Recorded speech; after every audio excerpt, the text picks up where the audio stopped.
Anthony, why, man? Anthony, why, man? In fact, I'm not gonna call you Anthony. I'm gonna call you Femi, Oluwafemi. Why on God's green earth are you fighting Jake Paul? I mean, I know why. Financially, it makes so much sense, but I can't lie, man. This absolutely stinks. It reeks. So there have been rumors of this fight potentially happening for a while now, and I purposely ignored it, purposely dismissed it, and paid it no mind because in my mind, surely former two-time heavyweight champion of the world Anthony Joshua is not gonna step in a ring and fight YouTuber and former Disney star Jake Paul. Surely not. Clearly, I was very wrong. To put this into a little bit of perspective, so we kind of know what we're dealing with here, this is what they were both doing in the year 2017. Anthony Joshua sold out 90,000 seats at Wembley Stadium in London and knocked out Vladimir Klitschko in one of the most iconic nights in his career and arguably one of the most iconic nights in British sport. Jake Paul, on the other hand, he was on the red carpet for some Disney awards, some Disney show as a Disney child star. Now that it's finally been confirmed and announced that these two are going to be going head to head in a boxing bout, I use the word boxing very loosely because I don't know whatever the hell this is, but in my opinion, it's not boxing.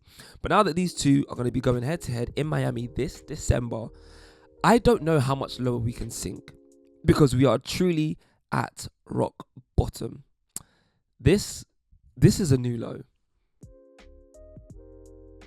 Hello, what's going on? My name is Ore. I am a presenter, broadcaster, cultural commentator, and all-round creative idiot.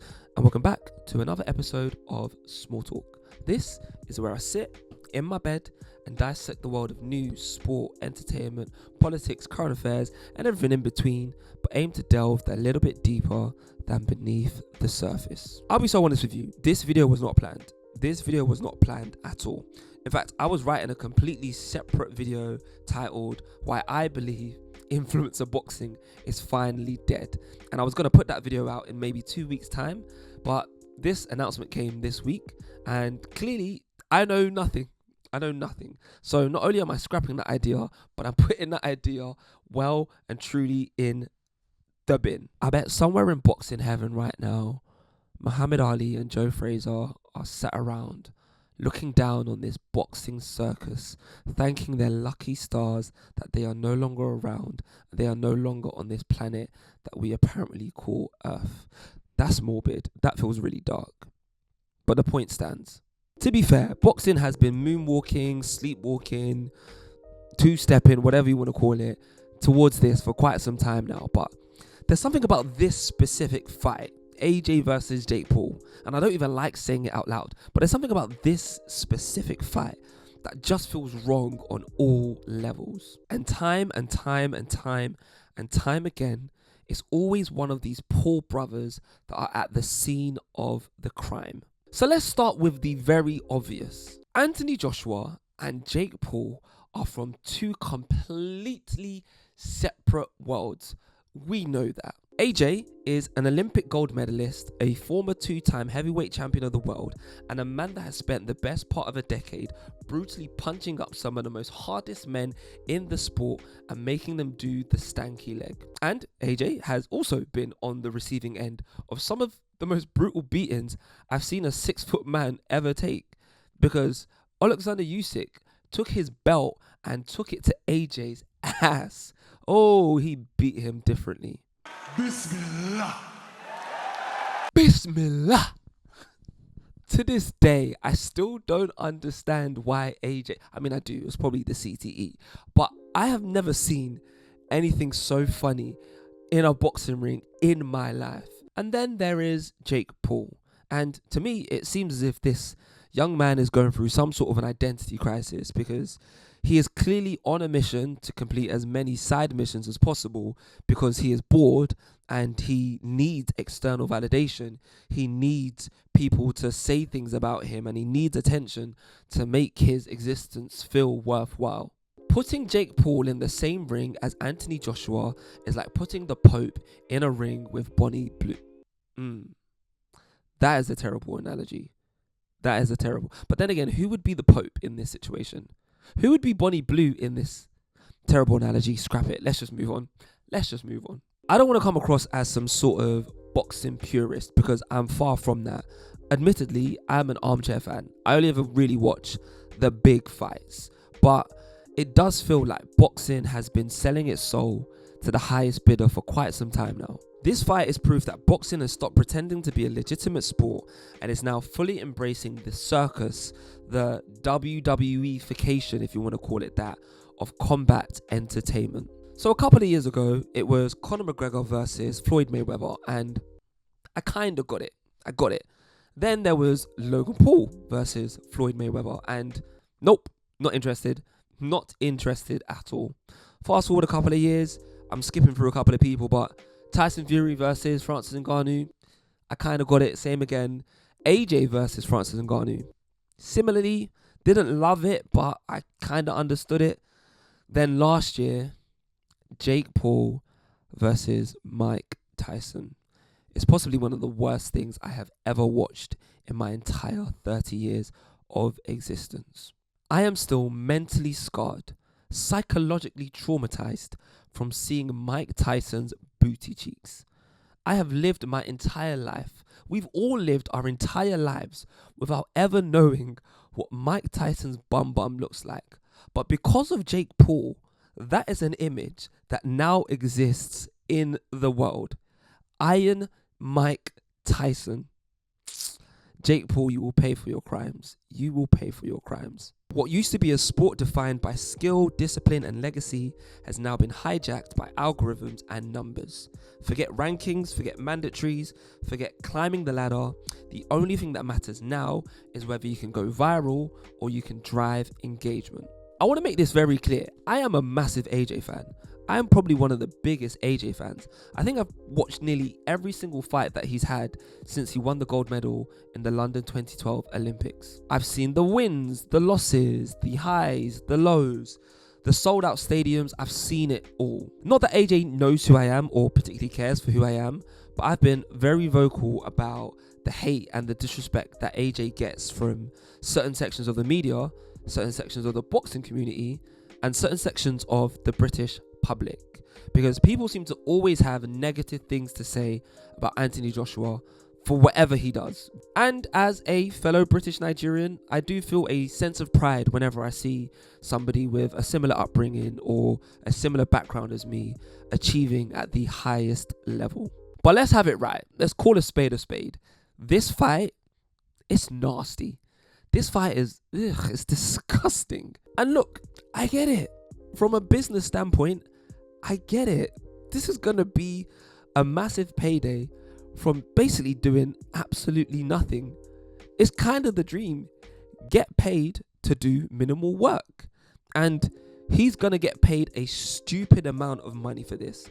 A stupid amount of money. There are figures circulating online. We can't confirm or deny whether those numbers are accurate. But who am I to tell Anthony Joshua, heavyweight of the world Anthony Joshua, to turn down potentially hundreds of millions worth of pounds in the name of boxing purity, boxing integrity? Because if you paid me a fraction of what AJ is going to get paid for this fight, me too, I'm getting in the ring. I will get in the ring. I'll have the money to figure out how to reconstruct my jaw after. But let's have it right. AJ is very much at the tail end of his career. He's no longer young. His last fight against Daniel Dubois was really sad to watch as somebody that is a massive AJ fan. And they have been teasing us with this Tyson Fury fight for nearly a decade now. I'm over it. AJ doesn't have that many years left. So I understand getting your money and sailing into the sunset. But this does feel like a bit of a drastic fall from grace. And I just never envisioned somebody that I hold in such high esteem going out in the way that AJ is currently going out. I do have a bit of a loose theory as to what AJ's next move is going to be, and I don't know anybody in boxing to have any insider knowledge. This is merely me and a hypothesis, but a part of me feels and hopes that AJ has another fight lined up for early next year, so maybe April/May of next year. And because he hasn't fought in nearly a year now, The last fight was September 2024 against Daniel Dubois. He's been out of the ring for quite some time, so he's going to have a bit of ring rust. And this fight against, I keep saying fight, this bout, this match against Jake Paul is a chance for him to have an easy fight, get rid of that ring rust, earn a shit ton of money in the process, and basically go back to the real boxing next year. Because this is a man that has said in multiple interviews that he still wants to reclaim his title as heavyweight champion of the world, and he's not going to get that fighting Jake Paul. He's not. The heavyweight division used to be a man's game. We're talking Lennox Lewis, Mike Tyson, Muhammad Ali, and George Foreman. These were monsters of the game and geniuses who shaped the history of boxing. But now we're just throwing in any old content creator, any old YouTuber, just because they have a following and because they have an engaged audience. And at some point, somebody is going to get seriously hurt. Somebody is going to get seriously hurt. Boxing isn't a joke. I don't know if you've ever been punched in the face. I haven't. And I'm not in the business of ever trying to find out either. But if somebody connects with your temple with enough power, with enough precision, it's night-night. It's lights out and away we go, in the words of a Formula One commentator.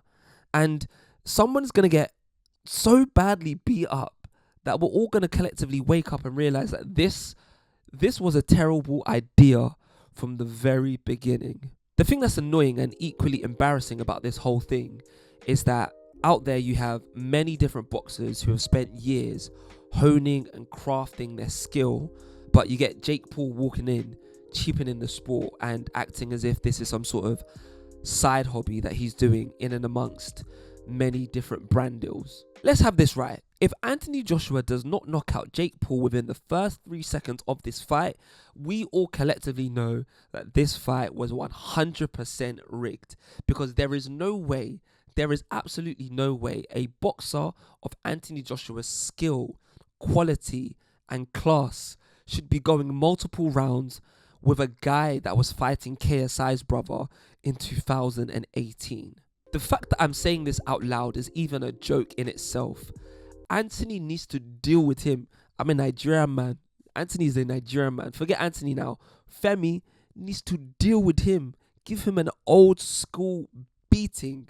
A beating that will make him realize that boxing ain't no joke. Genuinely, I am sick of this Jake Paul guy. On God, I am sick and tired of his face. And I would love nothing else but to see this guy knocked out. I know that's not Christ-like, but I want to see him knocked out. Jake Paul versus Anthony Joshua is not a boxing match. It is a marketing stunt with boxing gloves on.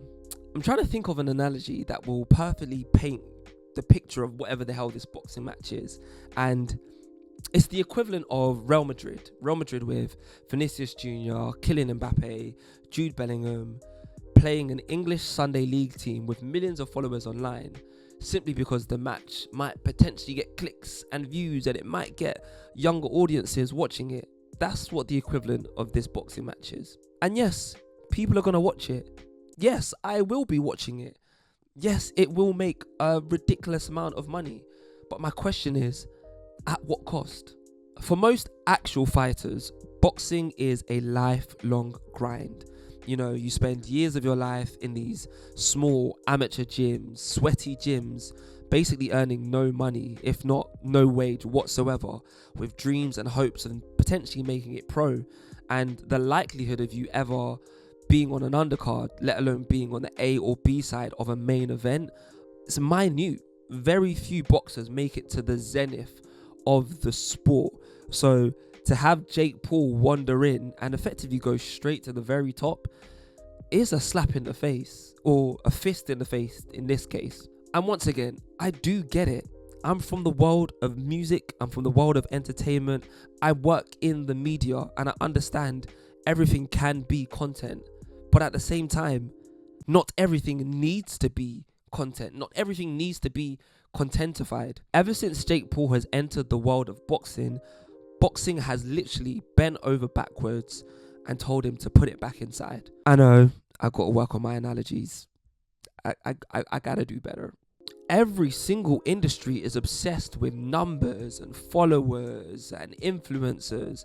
Nothing feels real, nothing feels authentic, and it's just boring now. I think that's what it is. I'm bored of everything. And once again, I want to reiterate, I get it. I fully get it. Evolve or be extinct. Things change over time, and if you don't move with the times, you will get left behind. But I feel like boxing should be different. You know, the term boxer used to mean something so specific, but now it just seems like a cheap game that everyone and anybody can get involved with. Okay, so let's have an honest conversation about Jake Paul, because on one hand, I kind of do rate and respect what he's been able to do, but on the other hand, none of his fights seem genuinely legitimate. You can't tell me that his fights have been 100% legitimate. I'm not buying whatever you're selling. This is a man that wants to look and appear dangerous without ever having to be in any actual danger. Let's have a look at Jake Paul's resume from the last couple of years. Retired NBA players, retired MMA fighters, a 60-something-year-old Mike Tyson. No, it's a no from me. In fact, when he fought an actual boxer at a similar skill level to him in Tommy Fury, what happened? The guy lost. Tommy Fury should be doing better, by the way, because this guy actually grew up doing boxing, but we all know that Tommy Fury's head's somewhere else. But the fact that he lost to an actual boxer says everything that you need to know. Every single fight that Jake Paul has had has been specifically designed to protect the illusion that he is better than he actually is. I don't want to make it seem like Jake Paul is the sole reason for boxing's decline, but he is the perfect symbol of how the sport has sold its soul to the algorithm. And look, I'm holding my hands up because I'm a hypocrite. I am a hypocrite, and I am not afraid to admit it, because I will be watching this fight in the hope that Jake Paul gets knocked out. I will be watching this fight. And if Netflix wanted to fly me out to Miami this December to do content and cover this fight, I'm game. In fact, let me start right now. This Jake Paul and Anthony Joshua fight is possibly one of the greatest things to ever happen to boxing. This is one of the greatest boxing matches of all time. Netflix, call me. Boxing as a sport continues to trade its credibility for cash.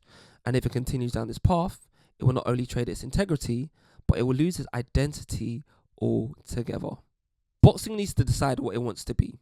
Does it want to be the Jake Paul show or the respected sweet science? Thank you very much for watching this video. I hope you enjoyed it. As I said, it wasn't planned. This wasn't the video that I planned to film today, but here we are. If you liked it, leave a like. Let me know your thoughts in the comment section. And of course, don't forget to subscribe. And I will see you on the next one. I hope the wink worked. I can't wink, man. Either way, I'll see you on the next one. Goodbye.